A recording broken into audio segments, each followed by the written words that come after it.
Morning, everybody. Doug Pinter on Daily Energy with my good friend Jeff Bach. How are you, my friend? Morning, Doug. How are you? I noticed you have a notepad there and you scratched down a quick good morning note for me. Appreciate that. Yeah. Jake Turner, if you're tuned in here on Daily Energy, we're going to try to keep this fun. He was bashing the last show a little bit. That sounds like something he would do, though, Used you to know. be fun. I think he's running angry, quite frankly, because I'm up on him already in our fantasy football this week. I don't think he knows what fun is. I think that might be his real problem here. I mean, do you want to? Well, I won't spoil the fun. That'll be coming up here. Fun. We spoke a little bit about the Cubs earlier this morning with Dr. Rob Kelch. We have some Gold Glovers in contention. You have Rizzo, Zobrist, and Hayward. Rizzo looks like a clear favorite for the Gold Glove over at first base. I'm not so sure about Zoe and Hayward. Going to need a lot of votes. You can go to ESPN.com. Click on that link to cast your votes for who you think should get a Gold Glove. What's your thoughts on Hayward? Let's start there out in right field. I don't, Doug, I don't watch a lot of the Cubs, so I'm not really sure. But I assume he's a good defender because he doesn't hit, and he's getting $30 million a year, so he's probably good at something, right? Wow, well, it seems like you know a lot of facts for not watching baseball. Then there were a few moves already made. We've got some coaching changes. Chili Davis from the Red Sox coming on board for batting coach. I think he did a wonderful job with the Red Sox this past year. It was a young team and had them in the playoffs as strong contenders. Butterfield, third base coach. Hopefully that will help avoid some of those running errors on the bases that we had this past season. And Hickey, I have no clue who this guy is, but he's a new pitching coach. So let's jump in on the Bears. You watch Bears, don't you? I do, yeah. Oh, yeah. Thank goodness. Like I thought Bears, you lived in a cave for a minute. Oh, I'd prefer that, but no, it's not really an option. That would be nice, wouldn't it? I mean, you go home to a nice fire.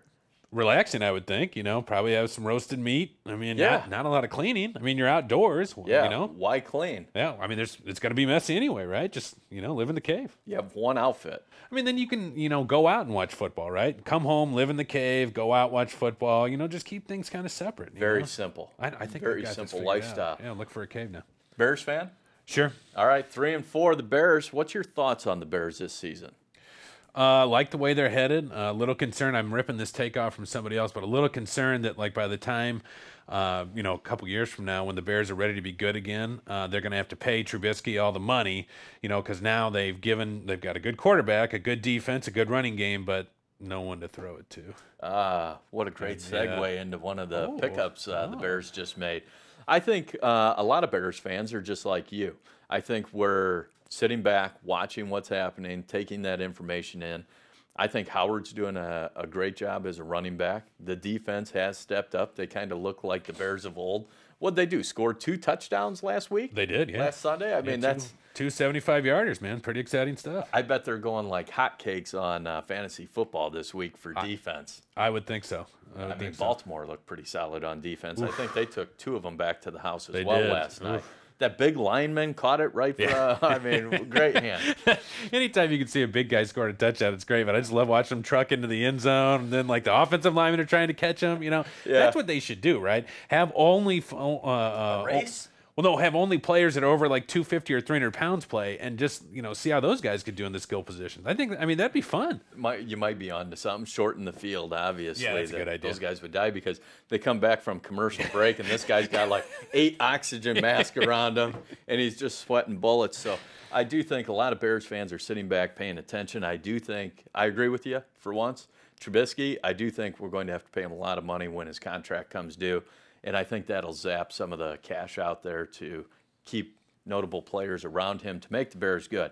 The Bears acquired Dontrell Inman from the Chargers, 2018 for a 2018 draft pick. Dontrell's looking to play Sunday. He did not practice yesterday. He's practicing with the Bears today. They want to see how he runs his routes. The one thing with this guy, he's coming from Virginia. University of Virginia is where he's played. He's had a total of 5 different NFL receiving coaches, 4 offensive coaches, and 2 different head coaches. He's very familiar with all sorts of schemes and routes and offensive plays. So when he was looking through the Bears playbook, it's nothing overwhelming. I think he'll be able to grasp that. And it might give Trubisky a solid hand to throw to. These other receivers he's throwing to, I think Trubisky's putting passes on the money. These guys are just dropping them. I'm in, sure, yeah. Are you awake? Or am I just, I just blew your mind with all that, or what? I mean, it was such spot on analysis. I kept thinking, what am I going to add to this? And I thought all I can do is nod because he's nailing this. Mike's asleep over there on the keys. This guy's 28 years old, so he has not had a ton of playing time on the field with the Chargers. I mean, obviously they have a pretty solid receiving core with Rivers there, so he was not on the field much. In 2016, he came in with 3 injuries in the Chargers rotation. He had 58 receiving yards, 58 receptions, 108, no. You take a deep breath. Train okay. up. This text just threw me off. Oh, man. That's why I had to turn it over. Let's try this again. Mike, let's get this show together, right? All right. 58 receptions, 810 yards, 4 touchdowns, and he played all 16 games. So he is healthy. He does have the hands. We'll see what he puts up this Sunday. That was a confirmed waiver trade. I got him. Oh, surprise! Jake man. Turner, you're going down even more this weekend in really fantasy exciting. football. Good pickup. We're talking fantasy football. I'm weak at best, but I'm going to smash Jake Turner, Raymond James. Obviously. How are you doing in this league that you started? How many times have I won this league? Think once. How many years has it been going? This is our third year? Third year, yeah. Oh, so wow. you've got a 50% success rate. That's pretty good. That's pretty good. So, yeah. So how are you doing this year? Now, you're above me. Are we? Yeah. Okay. I asked you. I mean, you're I up think there. I'm in 5th place, right? Yeah, but it's all condensed. It's all condensed. All right, yes, I'm doing better than you, Doug. Is that good? Is that good? And I'm slightly above Jake. There you go. So That's all that matters. I'm fine with that. Yeah, order. Of course. You deserve it. You do Thanks, the hard Doug. work I appreciate organizing that. this. That means a lot to me. Thank you, Doug. Well, yeah, you're welcome. Kendall Wright right now leads the Bears, 20 receptions, 236 yards. I do think this new receiver, Dontrell Inman, will also provide a little bit of relief from Howard getting his butt kicked in the backfield. I feel like we're treating Howard like we did Forte. Workhorse, he gets a lot of the carries for the Bears, or touches anyways, and then when it comes time to re-sign him, we'll dump him. We won't have that money. Regardless, let's stop talking about the Bears. Let's talk about a little bit about law and wills and power of attorney. I know I came in, you revised the will. I'm a terrible friend and person because I've yet to come in and sign it. You have all the documents ready. I just got to come in and see you. You know, that, for whatever reason, it seems to be kind of the hardest part is just, making the time to do it, which I understand. If you're the kind of person that needs a will, you probably got a lot going on anyway, probably got a family, probably got a job or other commitments. 2 needy kids. I know. 2 kids and a wife. Doug, just to save you the trouble, I cut the kids out of the will and put myself in there. So yeah, exactly. I mean, it's the least I could do for you, right? Yeah, the very least. We're very good friends. I'm fine with that. Obviously, it's what you would have wanted. I know, but all you really, and a lot of people have a misconception about what it's going to take to get the will done. All you really need to know are who you want to watch your kids. If you're old enough where your kids aren't that age, to worry about that anymore. Then what you really need to know is, do I want to make any provisions for someone other than a spouse or a child? Otherwise, you come in, give me the names, I give you the will, you look it over, you say this looks right to me. We do some powers of attorney at the same time. You're all protected. That way, if something happens to you, whether you're living or something bad happens to you, then you're all set. Got the powers of attorney, got the will. You're a responsible person. I mean, I'm going to get off the face of this earth at some point. This ride is going to come to an end. It was a fast ride in the 90s, early 2000s, so who knows how much longer this is going. We're leaking fluids, but the thing I want is a peace of mind, knowing whatever I've done in my life, it's being passed on to whomever my wife and I see fit to make sure that they can maybe pay for college, things of that nature, grandkids down the road, all that good stuff. Yep. So we've redone my will, right? We've added some things. How often should someone review their will? What deems necessary to get in that will? If someone starts a new business, What would Sure. that be? You know, so the first answer to the first question is major life events. I mean, it's never a bad idea to just have someone take a look at it. I'm always happy to look things over. If everything looks good, I hand it back to you and say you're good to go. You know, if not, we'll talk about what I might change or what might need to be changed. And if it makes sense, we'll do it. Otherwise, you know, send you on your merry way. As far as the other one, you know, again, that's kind of the advantage of a will, is that a will passes everything, right? And by everything, I don't mean, what I mean is everything that could be passed. So a lot of people think I'm going to come in and I'm going to say, you know, I want grandma's china to go to so-and-so. I want, you know, my collection of baseball cards to go to so-and-so, right? I mean, That is in my will. well, and the, you know, the spokes of Brady's bike right now, probably, right? That I know. That kid doesn't respect anything. He doesn't respect property rights. I know. We got to Jordan rookie in the back tire.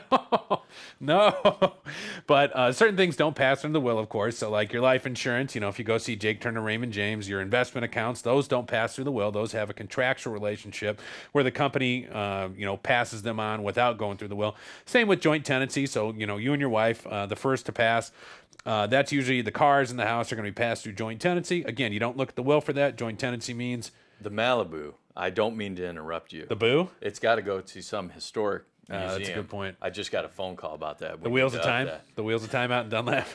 That place is bigger than it looks from the road. Have you ever been in there? I haven't. It's unbelievable. Well, if they put your Malibu in there, I'll go. It'll be there. All right. I'll let you know when. Sorry.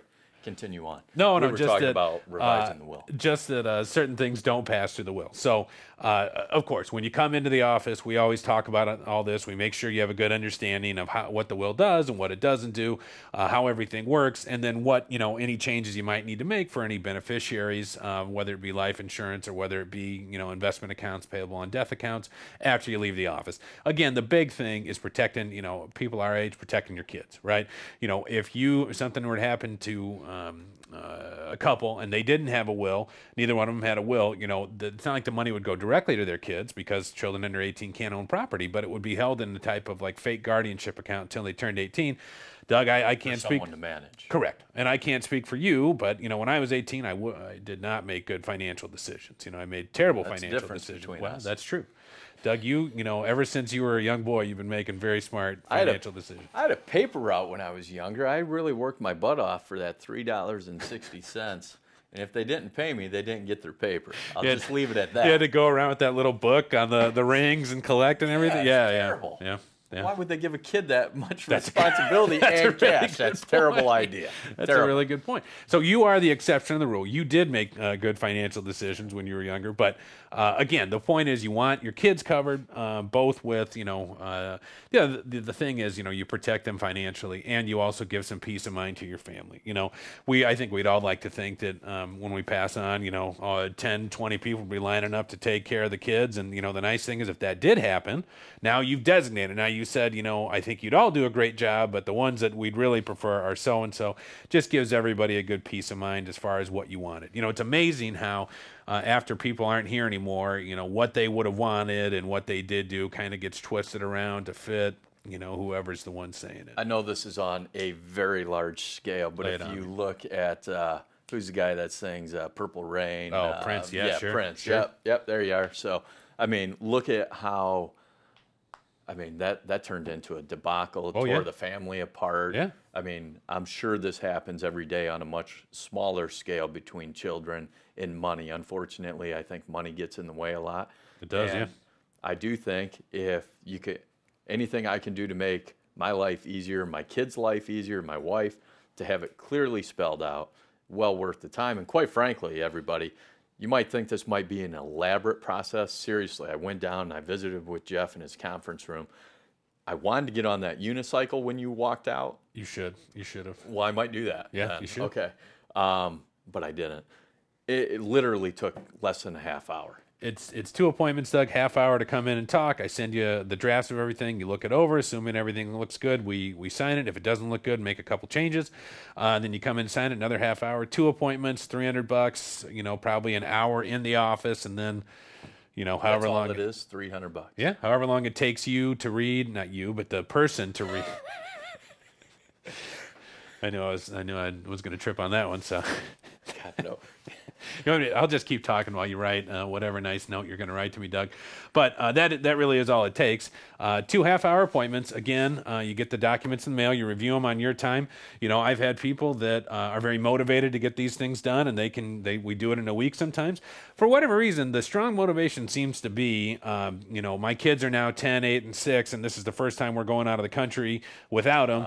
And, we're going to Jamaica in 2 weeks. Can you get it done? And the answer is, assuming there's not a whole bunch of other stuff going on, yeah, we usually can. So, don't ever think it's too late. If you've got a week before vacation and it's really gnawing on you, come on in, send me an email, we'll get it done, It's that simple. Jeff Bach, attorney at law, downtown here. You going into the office after this? I was already there, but yeah, I'm well, as we discussed, I'm going to go see Shelby. Yeah. Yeah. Yeah. Okay. Yes. Let's talk a little bit about your health and wellness, buddy. Let's do that. I mean, you come biking in on that bike of yours through Anytime Fitness parking lot. I mean, at least 70 miles an hour. It's pretty fast. You lock it up beautifully, slide right up by the building. You're in, unstrapping the helmet. Yep.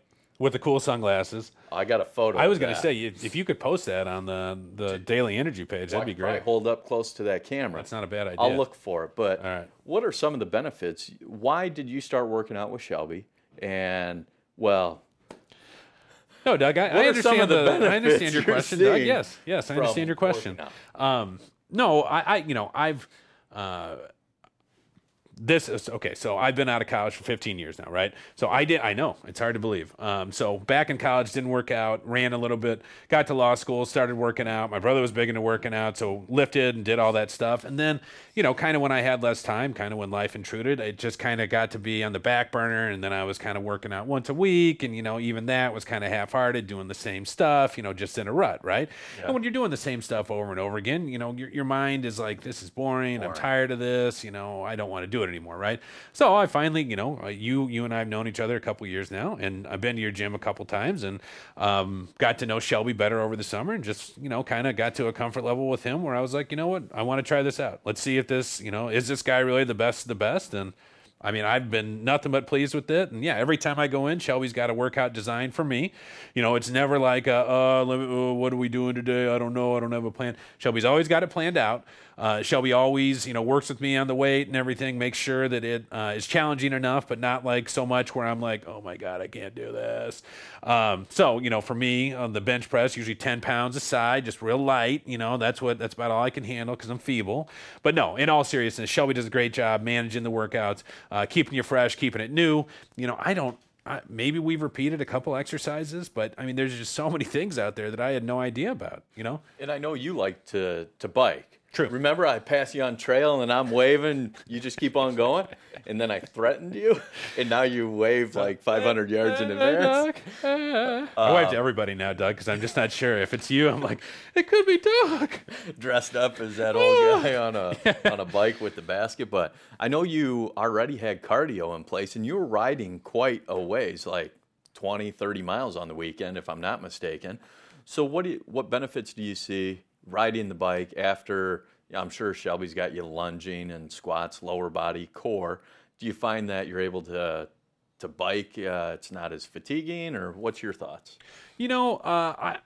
There's definitely some of the exercises have a cardio component to it. Now, I'll tell you honestly, when I worked out on my own and I would lift, I never broke a sweat. Or if I would break a sweat, it'd be, real light, or because the gym was too hot, or maybe I was hungover. But no, I mean, I don't like when I'm working out with Shelby, we're moving so fast and we're doing so much that I'm breaking a sweat every time. I know my heart rate's elevated. Shelby's actually checked it a couple times. It gets up and into like the range where you're running or biking, and so you're really killing two birds with one stone. You're getting that cardio workout, but you're also strength training. So I just, the main thing that I notice is that when your muscles are strength trained, you're just more efficient. You know what I mean? Like when you try to run and you haven't really strength trained, or you haven't run in a while, sometimes you get like a side stitch, or sometimes you'll get like a weird ache somewhere, and that just never happens. I just get that going up my stairs. Should I be alarmed? You said running. I don't run up my stairs, but I'll take a look at that. I agree. I occasionally run. And sometimes when I get fatigued, I'll focus on using muscles like my quads, for instance, for maybe a quarter of a mile, and then lower calves and ankle area, focus on for the next quarter, and then, well, then I'm done with my workout a half mile in. But I do think stabilizing and strengthening those other areas help, and they also decrease the opportunity of injury when you're out biking. I mean, God forbid you get loose in the corner and you go flying. I think you'll be able to withstand it. Tell me some of the benefits, thought, clarity, energy with your son. Oh, sure. How's your sleeping at night? Things of that No, nature. I mean, some of the other benefits. It all goes hand in hand. So if you eat right, and to me that means trying to eat less processed stuff, fruits and vegetables, lean protein, that kind of stuff. If you eat right, then you're exercising and you're doing strength training. I mean, it's all just a circle. It really reinforces itself. I was out with a friend the other day who had just started working out, and unfortunately not at your gym because he's not fine. It's not fine. It's working not out. fine. But no, he is working out. He's working out. And we were at Chef and the Baker. We were at Ian and Karen's place, and he had got a cupcake. And I said, "Hey, you still working out?" And he was just about to tear into that, and he was like, "I'm going to save this for later." And this is literally ruined his lunch. Well, pretty much. But I mean, that's a true story. When you start thinking about the time and energy you spend working out, then it kind of it's like, man, I don't want to ruin it by making bad decisions with what I eat. You eat better, you work out, you do have more energy. You wake up, you feel good, you feel refreshed, and then when you're chasing a two-year-old around all day, then you may be frustrated because he's throwing stuff everywhere, but you don't feel like, oh, I can't move off the couch. So that's what it's all about, man. Feeling good, looking good, positive in your mind, positive the way you feel, all that good stuff. Oh, you look good. You're always in a good mood. Only with you. Till now. I have a bombshell I'm about to drop on you, Jeff Bach. Boy, I hope you're still tuned in. Because Jeff and I have been talking about doing some Frisbee golf, right? We've talked about this, right? Did you find my old YouTube Frisbee golf videos? No, but we'll be on that, definitely. And you know how you dodged me last week? You said you had your son, wife was out of town, all that. I mean, don't you have caddies in Frisbee golf? Oh, we did. I mean, look, I could have came and met you. My wife was sitting right next to me, and she was like, go meet him. And I was like, I'm scared. Doug's going to beat me. So here's what you did. You gave me some time, and I've come across a gentleman who's working with this new Frisbee golf company who designs Frisbees and all this sorts of knowledge I'm absorbing can't like wait a to sponge. see where this is going. I know, can't I'm wait. talking really slow to, well, that's how I talk, but it really builds I really can't wait to see where this is going. I have no clue now. I'm getting Frisbee golf lessons. There it is. Over the winter, I'm getting Frisbee. Mike, are you laughing over there? Oh, Mike's awake. All right, he is awake over there. Why are you laughing at me? No, that's awesome, man. You know I'm a competitive person. I was going to say, I can't wait. I can't just go out there. I had a dude perfect floppy Frisbee that I was going to bring. And you're like, no, dude. Like, they have a lot of discs. Like, I was like, I remember that half of that race I ran through Bradley Park. Oh, yeah. Someone almost hit me with Yep. It would. Now that I think about it might have been you. It could have been me. But I did realize one guy had a crate full of Frisbees. I'm like, this guy's terrible. He must lose a lot of Frisbees. And then you inform me there's all sorts of different styles, and that's why I probably am getting fitted for Frisbee golf. That is definitely the phraseology you would use, fitted for Frisbee golf, because it's just like a club. You're a bigger guy, so your disc is going to be like that big, like a supper plate. I use like a little. There you go. Right. I use just like this little tiny Frisbee, and I throw it, and it goes a little ways. Meanwhile, yours is like soaring through the air. I'm like, Doug, I can't see it. Where'd it go? Oh, it's in the basket. You have to sign a waiver. Actually, you can't take video of this beatdown that's about to happen. So that, my friends, is the number one. Yeah, you're taking that pretty good. It's not as good as what I built it up to be. And then secondly here, I have some fun facts about Michigan football for you. Because I know you are a diehard Michigan fan, right? You went there? I did. The big house. You've been there. Many times. So you know all the stories and history behind it, I would assume. Sure. You got Rutgers tomorrow at 11 a.m. How nervous are you of Rutgers? Well, I mean, come on, you guys have a cupcake. To be fair, when you did the lead-up, I thought we were just going to do Penn State, Michigan fun facts, but okay. I mean, we're going to talk about Rutgers. I feel like I'm pretty safe there. I think I'm okay. Well, right? I'm leading into this. Good, I want to get you feeling safe, and then I'm just going All right, I feel confident and built up. We're going to beat Rutgers.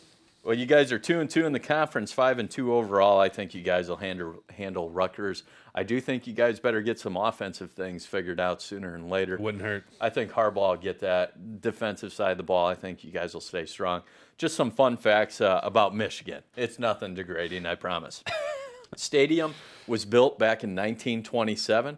Guess how much that stadium cost to build back in 1927? That sat 72,000 fans. And as they were under construction, they built in another 10,000 seats. 1927, I'm going to say $250,000. $950,000. Now, so back then, 84,401 people could pack the stands. Now, total capacity is 109,901 people. The property was purchased for $240,000 back in 1925. And if you scale it, yeah.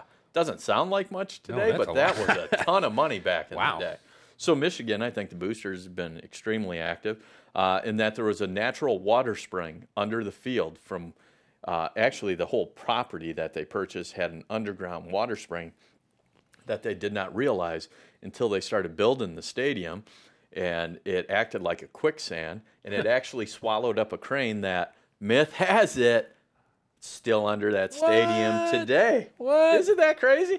If I were the owner of that crane, I'd probably want it back.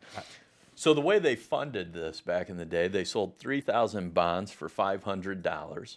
And what they did is guaranteed these people purchasing these bonds season tickets between the 30-yard lines.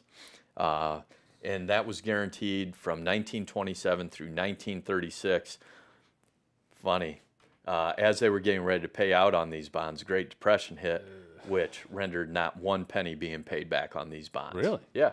Hey, you got season tickets, though, for That's true. About 11 years? 30-yard line? Put those on StubHub. You get a lot of money back then, I would think. Yeah, StubHub was around. I think they were Big going time. for $1.20. That's a lot back then. Yeah, I mean, that's a whole lot. I can't believe StubHub was really rolling. First game, you guys played Ohio Wesleyan, and you shut them out 33-0. Ooh. And in 2013, you guys averaged 111,592 people in attendance. And you guys went consecutive 251 games of excess of 100,000 fans at the game. I understand Big House is kind of built down in the ground, and when you actually walk in the stadium, you're halfway from the top and the bottom. Is that accurate? Yeah, it's more My like... brother might have had a few drinks. No. It's very close, very close. More like 2/3. I think there's about 90 rows. You come in, I think you're about 60. Now, the other side of the stadium, like the side where the students don't sit, there's actually two. So it's kind of, you can actually come in either on like row 60 or row 30 on the other side of the stadium. On the side of the stadium where the students sit and where the press box is, there's only one entrance seat section, and it's like coming about 60. So you either go way down or you go up a few rows. Be honest with me. Are you a Jim Harbaugh fan? Oh, of course. Of course. Well, of course. But dude, he's gonna fix it. Dude, that makes total sense now. Total makes sense. I mean, we're this makes sense. Honestly, we're this close to being Nebraska. If Harbaugh doesn't do it, we're Nebraska. Like, that's it. You know, it really is. I don't know what the answer is. I don't know. Pull the pants up higher. Well, I mean, I think he's waiting for that water table to come up anytime. That's maybe why he's got his khakis tucked up to about smart here. guy. Just never know what's going to happen. World Series tied 1-1. Houston Astros tonight being played in Houston. Houston's favored. Money line's 132. You got Darvish with L.A. and Morton for Houston. Do you have a favorite in that race, or does it matter? I mean, I don't have a rooting interest, but you would think it'd be the Dodgers, right? You would think the Dodgers would. I'm rooting for Houston simply because Puig, when he hits the ball, the whole bat flip thing. Houston kind of has a good vibe this year. I like them. They've never won the World Series. They're not in the National League anymore, so I don't hate them. You know, when they were always beating up on the Cardinals those years, 10 years ago, I hated the Astros. Now it's like, hey, you're in the AL. You hate the Cubs for beating up on your Cardinals? I love the Cubs. Oh, my wife loves the Cubs. We go to Cubs games. I like the Cubs. This is the way to end the show, Jeff. I appreciate you coming on. Jeff Bach, Attorney at Law. We covered wills, power of attorney, primarily wills, and then we got into the Bears, a little bit about some fun Michigan fun facts, and we ripped a little bit on Jake Turner, who's following us in our fantasy football. You're first, second, and he's eighth or Looking up at us. Yes. Jeff, appreciate you coming in. My name's Doug Pinter with Jeff Bach, Attorney at Law on Daily Energy. Have a great weekend, everybody. Thanks, Doug. PeoriaLife.com